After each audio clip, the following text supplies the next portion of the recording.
मध्य प्रदेश चुनाव को लेकर कमलनाथ का मास्टर प्लान। तैयार किए 7 नेता जो बनेंगे कमलनाथ के 7 सेनापति। क्या ये 7 सेनापति लाएंगे उनके लिए सीएम की कुर्सी?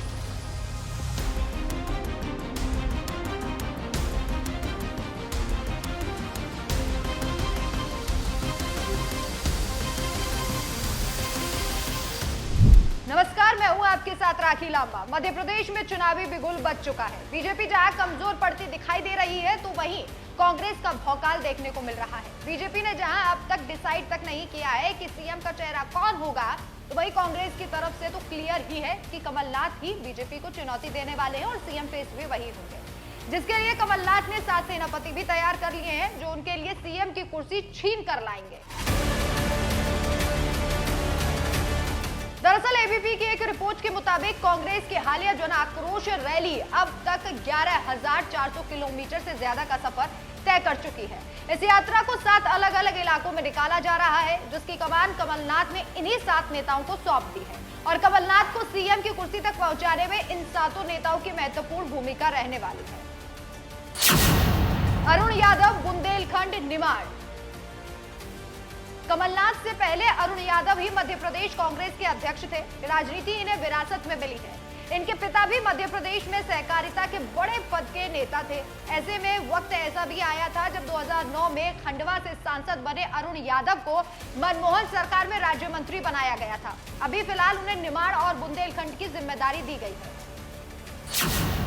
सुरेश पचौरी, नम्रदांचल।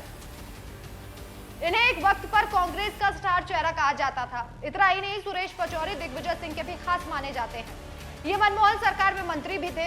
इनकी नर्मदाचल में मजबूत पकड़ है। खास बात तो ये है कि इलाका बीजेपी का मजबूत इलाका माना जाता है, लेकिन इनके सहारे कांग्रेस नर्मदाचल के ब्राह्मण वोटरों को अपने पक्ष में जोड़ने की रणनीति पर काम कर रही है। और क्योंकि सुरेश पचौरी ब्राह्मण चेहरा है, इसलिए उनको यहाँ से चुना गया है। कांतिलाल भूरिया, रतलाम, झाबुआ।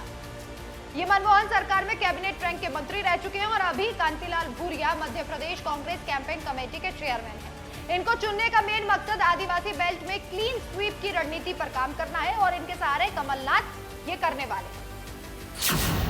गोविंद सिंह, ग्वालियर, चंबल।